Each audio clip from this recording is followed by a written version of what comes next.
Shalom umat Tuhan yang dikasihi Tuhan. Apa kabar? Sahabat hidup untuk bersaksi. Sebelumnya aku mau memperkenalkan diri aku. Nama aku Nita. Aku lahir dan dibesarkan dari keluarga Muslim. Jadi di sini aku tuh pengen memberi sedikit kesaksian tentang hidup aku, tentang bagaimana aku bisa mempercayai Tuhan Yesus, bagaimana aku bisa mau ikut dengan Tuhan Yesus ya. Di sini aku bakal sedikit cerita seperti apa Tuhan Yesus memulihkan hidup aku. Jadi aku mau cerita hidup aku sebelumnya itu cukup hancur berantakan ya. Dari tahun 2007, dari aku belum menikah, aku sudah mengenal namanya dunia malam, hiburan, minum-minuman, mabuk-mabukan, belum lagi narkoba aku kenal, sampai bandar narkoba pun aku kenal, aku temanin ya.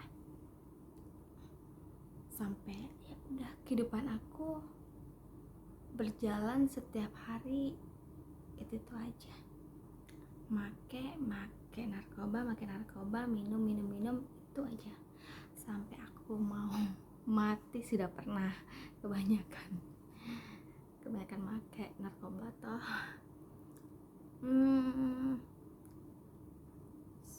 Sampai aku tuh ketemu sama suami aku dan kebetulan suami aku ini pacarnya teman aku, kita dekat. Dia nganterin aku dugem, dia tahu aku dugem pergi sama teman-teman, sampai kita pacaran, sampai kita itu menikah. Kita dugem bareng, nyabu bareng, mabuk bareng, ngeganja bareng, pokoknya narkoba bareng, sampai kita menikah. Sampai kita itu nggak punya apa-apa lagi, sampai gaji aku juga nggak punya, kendaraan juga nggak punya, uangnya habis untuk ke situ. Sampai aku punya anak usia 2 tahun, kita masih tetap make walaupun punya anak. Dan pada waktu itu aku bosan sih hidup aku seperti ini terus. Aku pengen berubah, aku udah punya suami, aku punya anak, masa ya hidup aku seperti ini terus, hancur terus. Dan pada akhirnya ya sudah, suami tidak mau berubah, akhirnya aku memutuskan untuk berpisah, untuk cerai. Di usia anakku yang ke-2 tahun, aku memutuskan untuk berpisah. Sudah, setelah kita berpisah, dan kebetulan dari perusahaan akan di klinik kecantikan, salah satu klinik kecantikan, menunjuk aku untuk pergi ke Bali, untuk kerja di Bali sebagai beautician juga di klinik kecantikan. Ya sudah, karena aku berantakan sekali, aku mau ke Bali meninggalkan anakku. Lalu sampainya Bali, hidup aku normal hanya untuk beberapa bulan. Aku cuma minum, mabok, merokok, tidak narkoba, hanya beberapa bulan bertahannya. Dan pada akhirnya aku ketemu sama teman juga. Kebetulan teman aku DJ. Setiap mereka manggung, aku ngikut. Siang kerja di klinik kecantikan, malam aku ikut teman. Setiap hari seperti itu. Dan kita make lagi, narkoba bareng lagi, itu lagi. Itu kurang lebih 2 tahunan. Ya sudah, 2 tahun aku di Bali dengan kehidupan seperti itu, dan aku bosan, aku pindah kota lagi. Itu di Jakarta. Dari Bali ke Jakarta aku naik motor nih ceritanya. Kurang lebih 1 atau 2 minggu nyampe Jakarta. Aku cari kerjaan, jadi pengangguran. Beberapa bulan akhirnya aku cari kerja. Aku dapat lagi kerja di klinik kecantikan. Awalnya sih hidup aku sama, normal. Tidak mengenal namanya narkoba selama di Bali. Tapi aku tetap mabuk-mabukan, dugem, ngerokok seperti itu. Tapi tidak mengenal narkoba ya, karena kebetulan tidak ketemu teman. Berjalan hanya beberapa bulan doang. Akhirnya aku ketemu lagi dengan teman aku yang pernah di Bali. Kita ketemu lagi di Jakarta. Udah, dia mulai ngajakin aku lagi, dia ngirimin aku foto itu sabu. Jadi kan kalau kita udah memang pemakai ya, kalau udah ngeliat foto aja langsung otaknya ini sakit, di kepalanya ini sakit semua ya, rasanya gimana, berantakan sekali ya. Deh, ya udah tergiur lagi, kita pakai bareng lagi di Jakarta. Sudah, kehidupan aku sama, ke situ, ke narkoba, hiburan malam, hari-hari seperti itu, malam tiap malam seperti itu, gak ada bosannya. Dan pada akhirnya bertahan hanya 2 tahun juga di Jakarta. Aku memutuskan lagi pindah ke Palangka. Dengan kerjaan yang sama di klinik kecantikan. Sudah, awalnya sih aku hidup normal, tidak yang namanya make-make, hanya apa, cuma aku tuh minum, masih ngerokok, masih gitu-gitu aja sih ya, mabuk-mabukan gitu doang. Sudah, hanya bertahan beberapa bulan.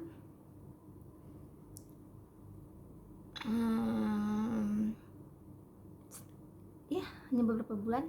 Setelah itu ketemu sama teman-teman juga, teman-teman ya ngajakin dugem. Awalnya ngajakin dugem biasa aja sih, cuman mabok, rokok, cuman gitu-gitu doang, nggak ada yang namanya narkoba kan. Kalau di Palangka kan susah ya. Sudah, kita dugem tiap malam Jumat, malam Minggu kita dugem. Itu selalu tiap minggu, tidak absen. Sampai pada akhirnya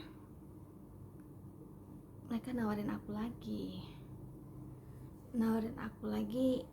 Awalnya si Inex, kita pergi ke Banjarmasin kalau emang mau make ya, ngedugem di sana. Kita pergi lagi ke sana. Setiap minggu kita ke sana. Ya sudah, kita make lagi. Aku pikir hanya cuman Inex doang yang aku pakai. Lama kelamaan karyanya sabu lagi. Sementara aku tuh kalau namanya sabu itu paling suka sekali. Udah ibarat itu udah seperti makananku, kalau nggak ada itu barang kepalaku seperti stres itu. Jadi ya sudah, coba-coba lagi, ketagihan. Sampai pada akhirnya kerjaan aku nggak bener, kerjaanku berantakan, usaha yang udah aku bangun hancur berantakan, jarang masuk kan aku, ya benar-benar hidupku hancur. Sampai pada akhirnya tuh aku kan emang jarang punya pasangan ya, emang pengen menikmati diri sendiri gitu. Tapi pada akhirnya setelah kita nikmatin dugem, make segala macam, aku tuh sampai dikenalin teman-temanku aku ke dukun. Sampai kita ke dukun juga. Awalnya sih aku bingung ke dukun ngapain. Awalnya sih hanya untuk saran ya, di usaha aku kena sepi, ya sudah aku ke dukun. Aku percaya dengan dukun. ya aku percaya sama dukun. Dan sesekali sih aku ada sholat gitu toh, tapi hidup aku mah gitu-gitu aja. Malah aku tuh sering ke dukun juga gitu. Setelah itu ya udah, karena teman aku bilang, lu gini-gini terus, nggak punya apa-apa, nggak ada laki-laki yang mau sama lu. Nah akhirnya aku ke dukun juga untuk diriku sendiri. Udah gitu aku ke dukun untuk diriku sendiri, ya dimandiin, dibacain apa nggak ngerti ya. Aduh, waktu itu benar-benar bego banget lah gue ini ya gitu. Sudah, pada akhirnya setelah dari dukun aku ketemulah dengan lelaki. Ceritanya ketemu dengan lelaki, sudah ketemu sama laki-laki, aku pikir dia mau serius dengan aku gitu tah. Mau serius ya sudah, aku senang. Udah apa, nggak pernah ketemu laki-laki, ketemu laki-laki kayaknya ini serius gitu dah, karena percaya kata-kata dukun tadi. Ya sudah, setelah itu ketemu laki-laki, kita pacaran hampir setahun. Ternyata gak tahu ya, dia hanya mau manfaatin kendaraan aku aja atau apa, aku nggak paham juga ya. Dan mau nidurin aja kali ya, mau nidurin aku. Ya itu tadi, ketemu laki-laki bukan serius, laki-laki mempermainkan aku, mau nidurin doang. Sudah kita putus, aku ketemu lagi sama laki-laki yang aku pikir serius lagi, karena kan aku kembali ke dukun lagi ya. Ternyata enggak serius dah, aku cuman dipermainkan. Sudah, pada akhirnya sudah itu, aku sempat pakai hijab sholat itu hanya karena laki-laki. Itu pernah aku lakuin. Tapi setelah aku putus, lepas begitu aja. Dan aku berdoa ya kehidupanku sama aja gitu, gak ada berubahnya. Dan pada akhirnya aku bareng teman-teman lagi, sudah kita dugem lagi, mabuk-mabukan lagi, hari-hari begitu aja hidup sampai usaha hancur ya. Dan pada akhirnya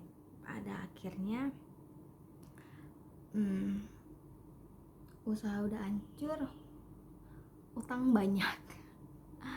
Utang banyak untuk apa? Untuk narkoba,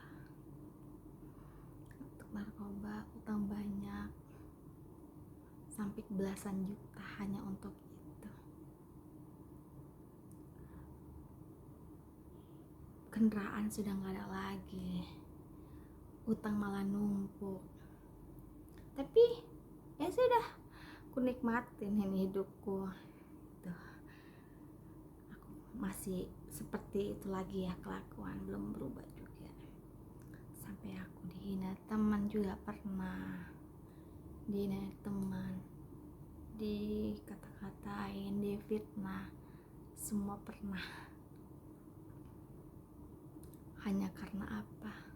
Hanya karena narkoba. Aku rela jadi kacung mereka, jadi pembantu mereka, yang ngebawain tas, yang nyeterin mereka. Aku rela sih ya. Lalu tapi walaupun seperti itu, aku masih tetap mau. Nggak tahu,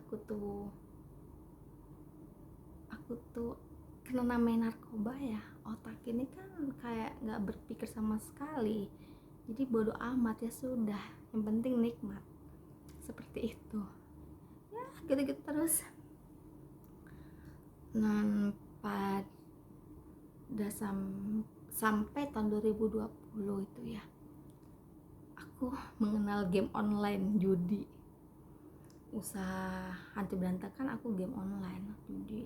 Nah itu judi nggak punya uang, judi pakai uang orang, kalau menang buat beli barang gitu terus sudah habis kayak gitu ya udah nikmatin terus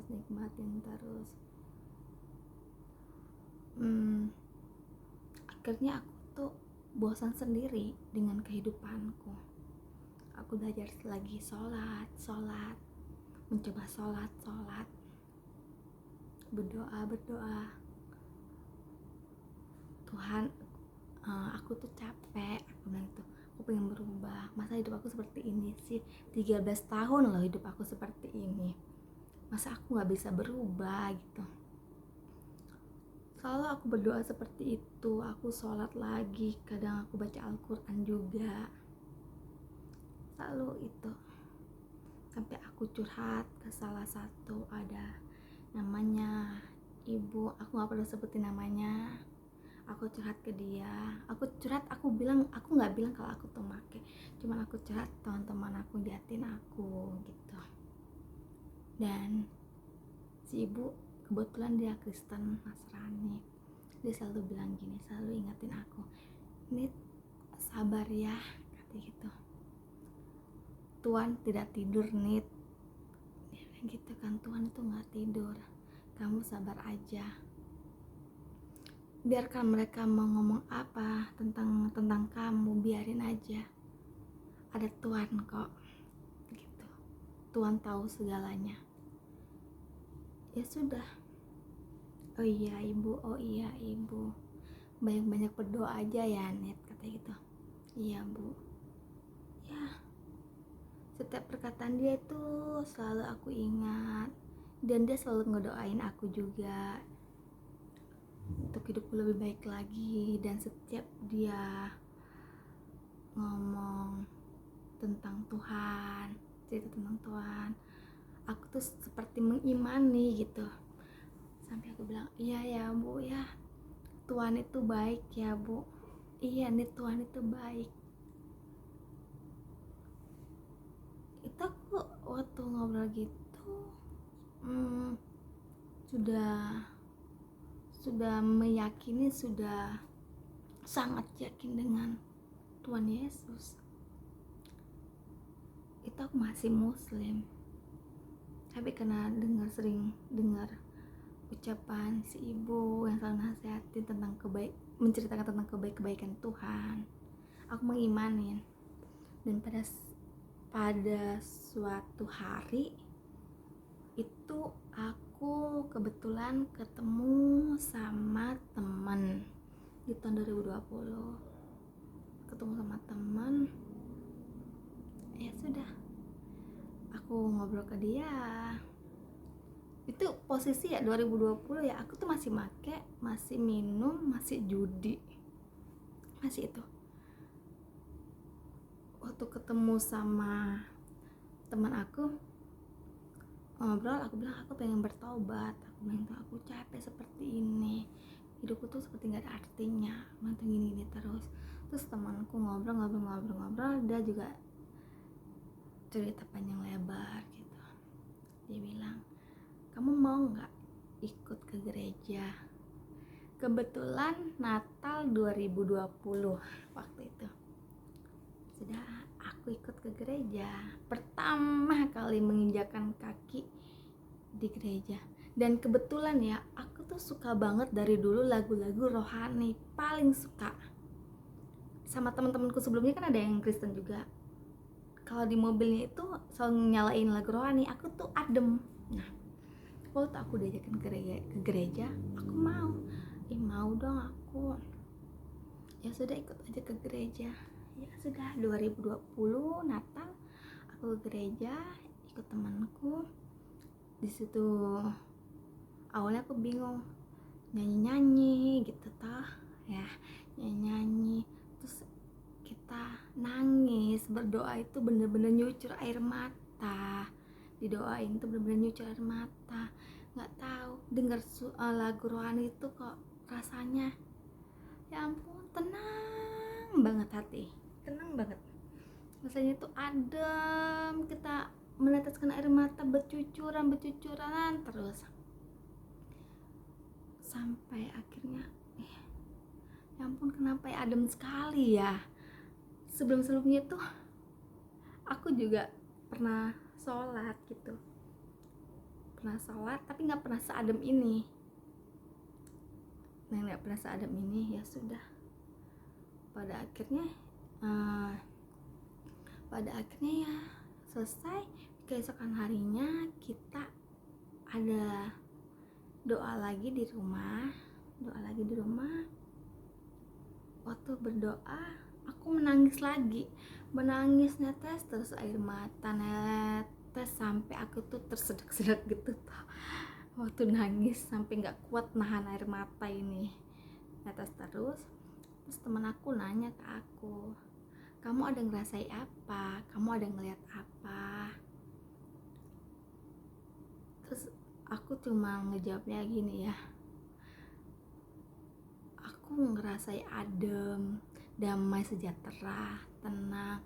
Ini kos-kosan, seperti bukan kos-kosan tempatnya. Aku bilang gitu kan, tempatnya tuh aduh enak, sejuk lah gitu kan. Tapi aku nggak bilang ke dia kalau aku tuh ada ngeliat salib. Waktu aku merem pas berdoa ada ngeliat salib, aku nggak ngomong ke dia. Dia tanya lagi, kamu ada ngeliat apa? Enggak, aku nggak ada ngeliat apa-apa. Aku jawab gitu ya, berulang-ulang kali dia nanyain aku ada ngeliat apa. Aku bilang nggak ngeliat apa-apa, karena aku mikir hanya perasaanku aja, karena waktu itu kan aku masih muslim ya, hanya perasaanku aja. Ya sudah, habis itu ya sudah, keesokan harinya sudah aku kan sholat lagi. Terus di dalam sholat itu aku selalu berdoa, dan aku juga tahajud. Di dalam doa itu tadi aku bilang apa, Tuhan, aku bosan hidup seperti ini, aku capek, aku bilang gitu. Aku pengen berubah. Setiap hari, walaupun aku lagi kerja ada klien, aku sholat di depan klien, sampai klien itu salut lihat aku, karena aku sholat kan, oh bagus nih mbaknya sholat seperti itu.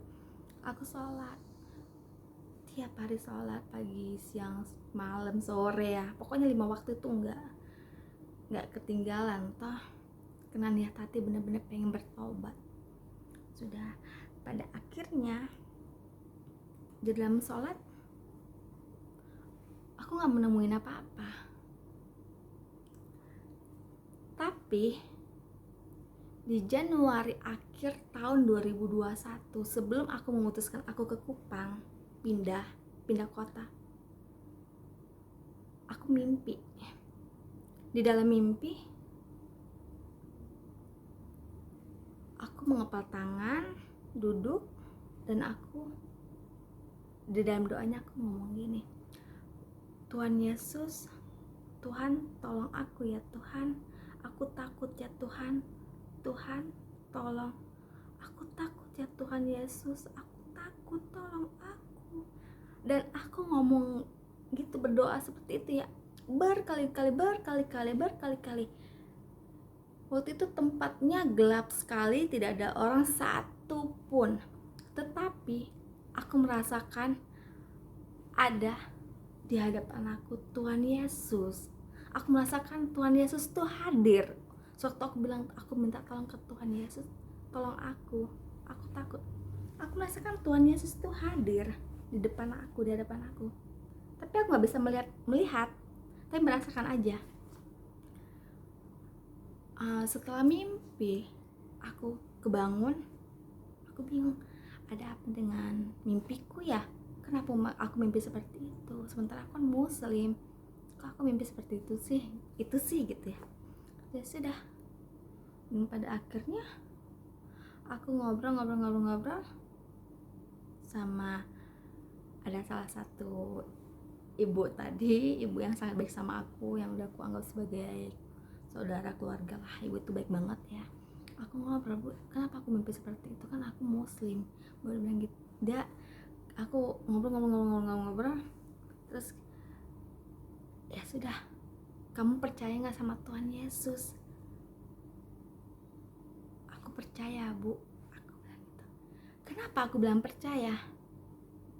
Sewaktu si ibu yang pertama kali dia menceritakan kebaikan Tuhan, di situ aku udah, oh iya, Tuhan Yesus baik sekali ya.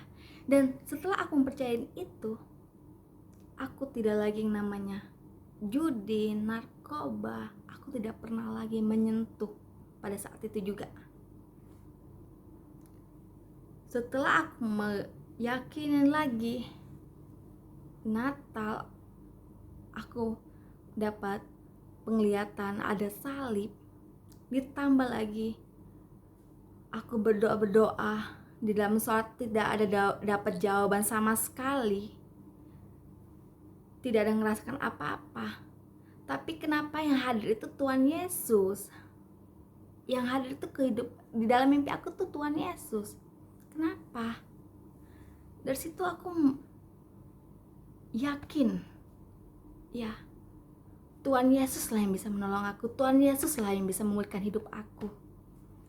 Sampai pada akhirnya aku tuh benar-benar dipulihkan oleh Tuhan Yesus. Aku tidak rokok, minum, judi, nyabu, udah tidak pernah gonta-ganti pasangan, tidak pernah sama sekali. Dan dari situ aku percaya, oh ya, Tuhan Yesus yang memulihkan aku. Selama ini aku hanya sholat tapi tidak ada jawabannya. Ketika aku yakin kalau Tuhan Yesus itu ada, Tuhan Yesus itu baik, hidup aku tuh total dipulihkan. Jadi hidup lebih baik lagi. Dan puji Tuhan, sampai saat ini, detik ini, aku tidak pernah yang menyentuh yang namanya narkoba, minuman keras, rokok. Sampai aku mencium bau-bau itu aja aku muntah. Bau rokok, minuman, aku muntah, udah gak sanggup lagi. Dan puji Tuhan sekali, hidup aku dipulihkan Tuhan Yesus dari kehidupan lama aku, seperti benar-benar dikubur kembali, dikubur dalam-dalam, sampai aku tuh dibaptis. Sampai aku pengen cepat-cepat dibaptis, aku nggak mau lama-lama, aku mau segera dibaptis, aku pengen menjadi anak Tuhan Yesus. Dan akhirnya di April aku dibaptis. April 2021 aku dibaptis. Dan setelah dibaptis, gak sampai situ aja kebaikan Tuhan Yesus. Berkat yang datang di hidupku itu melimpah. Ada terus berkat-berkat yang diberi Tuhan Yesus ke aku. Jadi aku bersyukur sampai aku ngomong, kenapa baru sekarang Tuhan Yesus memulihkan aku? Kenapa gak dari dulu? Dan beruntunglah aku yang dipilih Tuhan Yesus. Jadi kesaksian aku sih, sementara aku beritahu sampai sini dulu. Nanti ada kesaksian baru aku berikutnya ya. Jadi intinya tuh Tuhan Yesus itu sangat baik, teramat baik dan sangat baik. Tidak ada Bapa yang seperti Dia, tidak ada. Dan kalian gak bakal menyesal kalau kalian mengenal Tuhan Yesus. Dan kalian harus berterima kasih kalau kalian mengenal Tuhan Yesus, karena Tuhan Yesus itu Bapa yang paling baik. Tidak ada Bapa seperti Dia yang sanggup memulihkan hidup kita, yang menerima kita apa adanya, yang menerima kita kehidupan kita lama seperti apa. Hanya Tuhan Yesus yang sanggup memulihkannya. Jadi di sini sampai sini aja ya sahabat untuk bersaksi ya. Lain kali aku lanjut lagi.